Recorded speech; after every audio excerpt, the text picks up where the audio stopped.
Subscribe now and press the bell icon. Never miss an update. Hello friends, maxima education point में आप सभी लोगों का फिर से स्वागत है। जैसा कि आपने देखा कि हम लोग ये जो यूपी पेट की परीक्षा जो लगभग मान के चलिए दिसंबर या जनवरी में संभावित है, उसके अंतर्गत गणित अर्थात मैथ विषय जो सबसे ज्यादा मार्क्स को गेन करता है, लगभग 25 नंबर का सिलेबस हमने आपको बताया कि लिए गए 5 चैप्टर्स में से 5 से 6 प्रश्न, साथ ही साथ ग्राफ बीआई जैसे पोर्शन से 20 क्वेश्चंस, और उसी परिप्रेक्ष्य में हम लोग धीरे धीरे आगे की ओर बढ़ रहे हैं। जैसा कि आपने देखा कि इसमें एक महत्वपूर्ण चैप्टर प्रतिशतता का है। उस चैप्टर की सभी वीडियो, लगभग 5 से 6 क्लास की वीडियो हमने आपको दे दी है, तो आप उसमें देख करके प्रतिशतता चैप्टर को तैयार कर लीजिए। उसी के साथ दूसरा जो चैप्टर है साधारण बीजगणितीय समीकरण, उसी चैप्टर को हम लोग पढ़ रहे थे। इसके पहले की क्लास में हम लोगों ने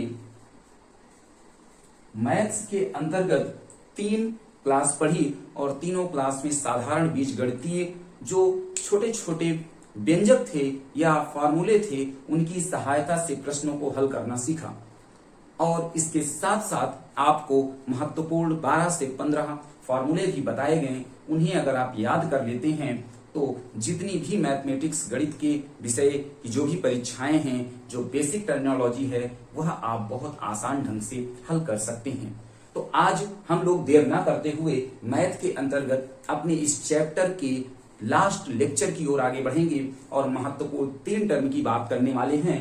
उन तीनों टर्म्स का नाम क्या है? देखिए, आपने मैथ में बहुत ज्यादा चीजों को सुना होगा, जैसे एक का नाम है व्यंजक और दूसरे का नाम है बहुपद और तीसरे का नाम है समीकरण। आप कितना भी पढ़ लें, लेकिन कभी कभी जब बेसिक टर्मिनोलॉजी से प्रश्न आता है, बेसिक टर्म से प्रश्न आता है, तो आप फेल हो जाते हैं। अर्थात आपसे कोई व्यक्ति पूछे कि व्यंजक और बहुपद में क्या अंतर होता है, तो आप जरूर सोचने लगेंगे कि अच्छा ये व्यंजक होता है, बहुपद क्या होता है। फिर किसी ने कहा अच्छा समीकरण भी बता दो, तीनों में अंतर क्या होता है।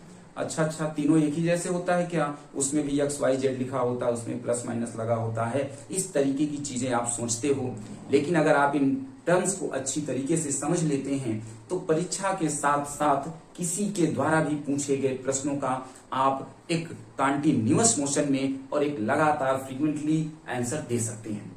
तो आज हम लोग इन्हीं तीनों टर्म की बात करने वाले हैं। व्यंजक, जिसे आप इंग्लिश में क्या कहते हैं, तो एक्सप्रेशन के नाम से जानते हैं। बहुपद, जिसे हम पॉलिनोमियल कहते हैं, और समीकरण को आप जानते ही हैं, इसे हम इक्वेशन के नाम से जानते हैं। तो सबसे पहले हम लोग पहले टर्म की ओर आगे बढ़ेंगे कि यह व्यंजक क्या है, इसे समझने का प्रयास करते हैं। व्यंजक को समझने से पहले हमें 2 बातें जाननी पड़ेंगी। जैसा कि आप गणित में जानते हैं कि राशियां 2 होती हैं, एक होती है चर और दूसरी होती है अचर। चर राशि, जिसे हम वेरिएबल के नाम से जानते हैं, और इसे हम कांस्टेंट के नाम से जानते हैं। वेरिएबल, चर क्या होती हैं, तो हम लोग जानते हैं। आप, ये बहुत छोटी सी बात है, इसमें अगर कोई व्यक्ति भूलता है, फंसता है, तो उसके लिए बहुत ही शर्म की बात होगी। तो चर का मान मतलब क्या होता है? ऐसी राशियां जिनका मान निश्चित ना हो। और अचर में क्या होता है? जिनका मान निश्चित हो। कैसे ये निश्चित और निश्चित ना होने की बात होती है? हम लोगों ने देखा कि वेरिएबल्स के अंतर्गत आप x को रखते हैं, आप y को रखते हैं, z को रखते हैं, इसके साथ साथ अल्फा को रखते हैं, का को रखते हैं। इस तरीके जितनी भी चीजें हैं, ये सभी के सभी सिंबल्स, अल्फाबेट्स, यह सब वेरिएबल के अंतर्गत आते हैं। क्यों? क्योंकि इसका मान निश्चित नहीं होता। x का मान कभी 2 भी हो सकता है, 3 भी हो सकता है, 5 भी हो सकता है, -3 भी हो सकता है। अर्थात x का मान निश्चित नहीं है। तो यक्स क्या है? वेरिएबल है। कांस्टेंट के अंतर्गत आप 5 ले लीजिए, 6 ले लीजिए, 3 ले लीजिए, 2 ले लीजिए। क्यों? क्योंकि यह जो 5 है इसका मान निश्चित है। 5 5 के ही बराबर हो सकता है, 5 किसी और संख्या के बराबर नहीं हो सकता। इसीलिए 5 का मान निश्चित है, अर्थात ये कांस्टेंट है। लेकिन x का मान 2 भी हो सकता है, x का मान 3 भी हो सकता है, 10 भी हो सकता है। क्लियर है? तो चर और अचर राशियों को अच्छी प्रकार से आपने समझ लिया होगा। अब हम लोग आते हैं व्यंजक की ओर कि व्यंजक क्या होता है। देखिए, जब आप परिभाषा की बात करते हैं तो आप बहुत अच्छी परिभाषा नहीं बना पाते। क्यों? क्योंकि आप कहते हैं परिभाषा थोड़ी नहीं पूछा जाता है, प्रश्न पूछता है। तो लेकिन जब तक हम परिभाषा में शब्दों को नहीं समझेंगे तब तक हम प्रश्न भी अच्छी तरीके से हल नहीं कर सकते हैं। तो आप देखिए कि इस व्यंजक को बनाने के लिए हमने 2 चीजों को पढ़ा। इसका मतलब चर और अचर राशियों को पढ़ा। तो जब ये चर और अचर राशियों का योग कर दिया जाए, गुणा कर दिया जाए, घटाव कर दिया जाए, भाग कर दिया जाए, तो इससे जो बना हुआ पद समूह होगा, पद नहीं, पद समूह। पद को इंग्लिश में टर्म बोलते हैं और पद समूह ग्रुप ऑफ टर्म्स बोलते हैं। तो उसी को हम व्यंजक के नाम से जानते हैं। अर्थात हम ये कह सकते हैं कि चर और अचर राशियों के योग, घटाव, गुणा, भाग आदि से बने पद समूह को हम व्यंजक कहते हैं। क्लियर हो गया? क्या कहेंगे? व्यंजक कहेंगे जब आप इसके एग्जाम्पल में आते हैं तो 2x + 3, 3x - 7, 5x² + 4x + 5, साथ ही साथ 4x⁻² - 7। यह सभी के सभी टर्म क्या हैं? यह सभी के सभी जो हमने लिखे हैं, ग्रुप लिखे हैं, समूह लिखे हैं, पदों के समूह को लिखा है, इन सभी को हम व्यंजक कहते हैं। क्या कहते हैं? व्यंजक कहते हैं। तो व्यंजक से संबंधित कोई भी कंफ्यूजन अब नहीं होनी चाहिए। कंफ्यूजन होगी, जैसे ही आप बहुपद को पढ़ोगे वैसे ही आपके मन में तुरंत ही प्रश्न उठना शुरू हो जाएगा। तो हम लोग पहले बहुपद को ही पढ़ लेते हैं, तब फिर आपके प्रश्नों के उत्तर को देते हैं। क्लियर है? चलिए हम लोग बहुपद की ओर बढ़ने का प्रयास करते हैं। क्लियर है? तो व्यंजक आप नोट कर लीजिए। व्यंजक के बाद हम लोग आएंगे किधर? बहुपद की ओर आते हैं। बहुपद, जिसे आप इंग्लिश में पॉलिनोमियल कहते हैं। क्या कहते हैं? अब हम लोग बात करेंगे किसकी? बहुपद की बात करने वाले हैं कि बहुपद क्या होता। बहुपद जहां पे बहुत से पद हों, लेकिन किस प्रकार से लिखे हों, इस चीज को हम थोड़ा सा लिखने का प्रयास करेंगे। व्यंजक, अब बहुपद बनेगा कहां से? व्यंजक से ही तो बनेगा। तो कौन सा? a0, a1x, इस तरीके से हम लोग इसको लिखते हैं। a2x², a3x³ plus dash dash an(x⁻n) के रूप में व्यंजक इस रूप में जब लिखा होता है तो इसी को रूप को हम यक्ष का बहुपद कहते हैं। क्या कहते हैं? यक्ष का बहुपद कहते हैं। ध्यान से आपको समझना है कि जब व्यंजक इस प्रकार से लिखा हो, यक्ष का बढ़ता हुआ क्रम या फिर एक्स का घटता हुआ क्रम, कुछ इस तरीके से यहाँ पे आप ये जो एक्स है ना, यह वेरिएबल है, चर है, और a0, a1, a2, a3 dash dash an यह क्या है? अचर है।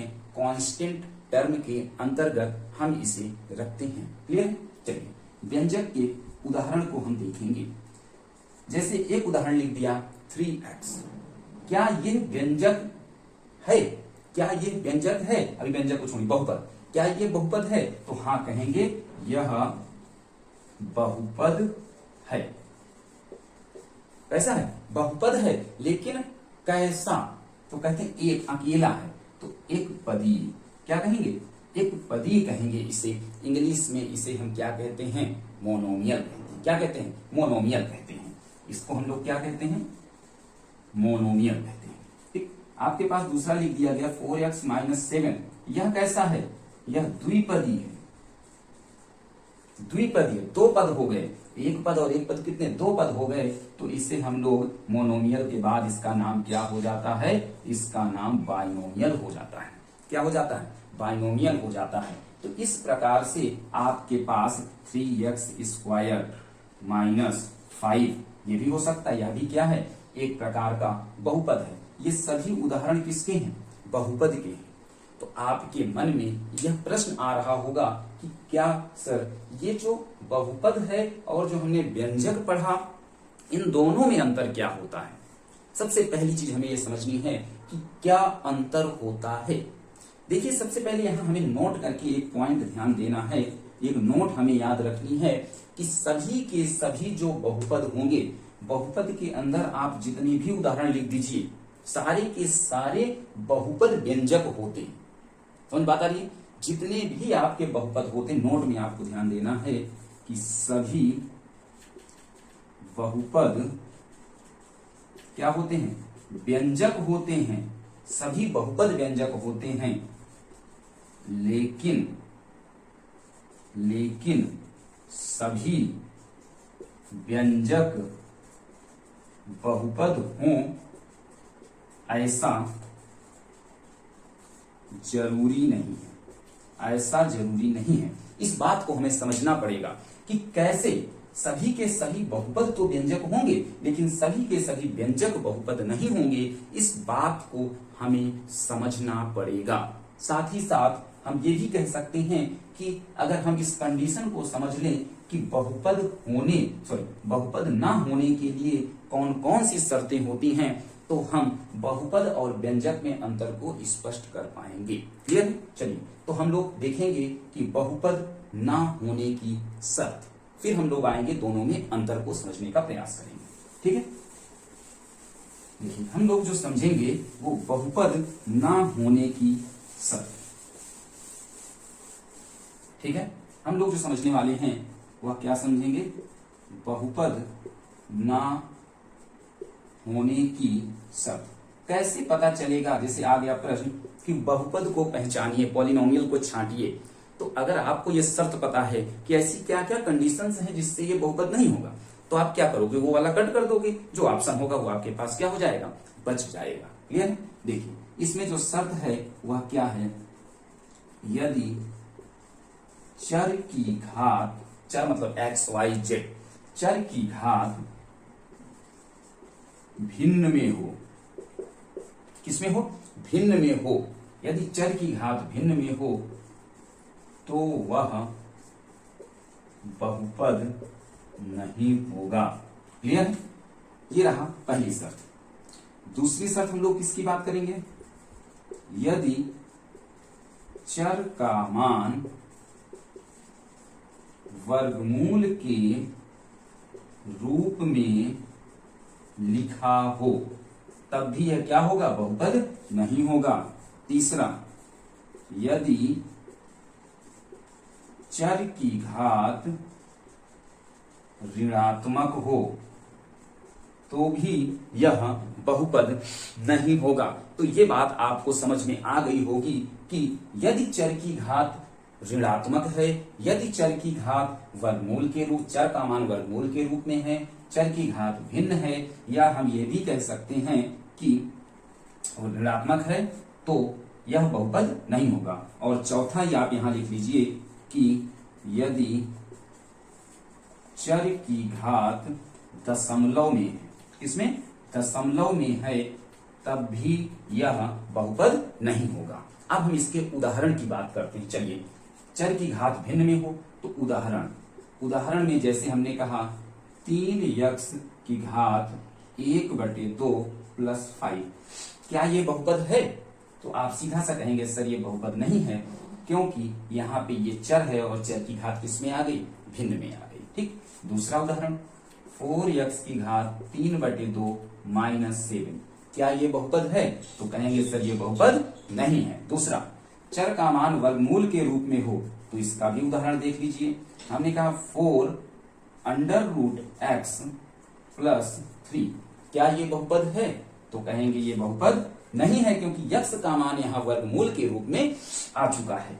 उसी तरह आप कह सकते हैं कि 3x² प्लस 4√x माइनस 7, क्या ये बहुपद होगा? तो कहेंगे सर ये भी बहुपद नहीं होगा, यक्स का मान वर्गमूल के रूप में है। चर की घात ऋणात्मक, इसके उदाहरण में जब आप देखेंगे तो कहेंगे 3x की घात माइनस 1/2 और प्लस 5, ये जो व्यंजक है क्या इसमें बहुपद होगा? तो कहेंगे सर नहीं होगा, क्योंकि घात किस में हो गई? ऋणात्मक में हो गई। उसी तरह जब आप इसका उदाहरण देखेंगे दशमलव का, तो कहेंगे कि 5x की घात 0.5 माइनस 7, अगर ऐसे भी प्रश्न आते हैं तो यह भी बहुपद नहीं होगा। आप इसे पूरा का पूरा एक बार क्या करेंगे? नोट कर लेंगे।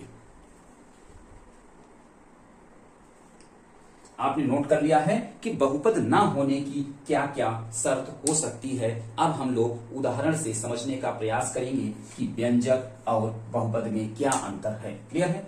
अभी हमने बताया कि सभी के